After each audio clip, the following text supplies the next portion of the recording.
दिव्यता और समृद्ध इतिहास मुकसाखी माँ समलेश्वरी मंदिर।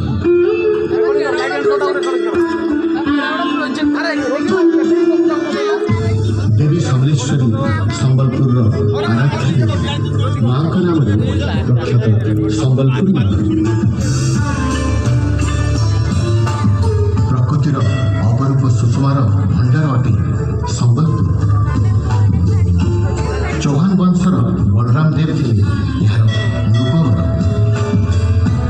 धनुर्धर विरोधिनी जानते मृगा विनोदी एक अचंबित कथा दृश्यपटे हेले अवगत।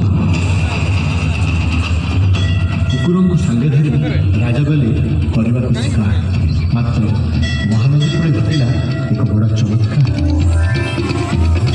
देखिले राजा ताको कुकुर को गोड़ाऊँच गोटे शासक देखी यह अचंबित दृश्य राजा हेले हतबाक।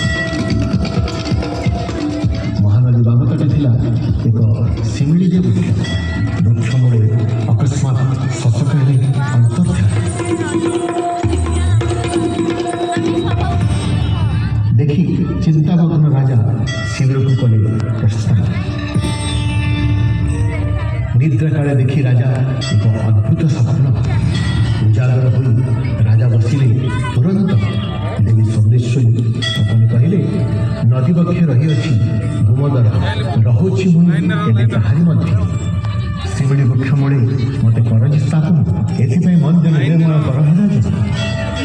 स्वप्नादशी देवी अंतर्ध्यान है। निद्रा तेजी देवी को जे भाड़े राजा शिमिली वृक्ष मूले राजा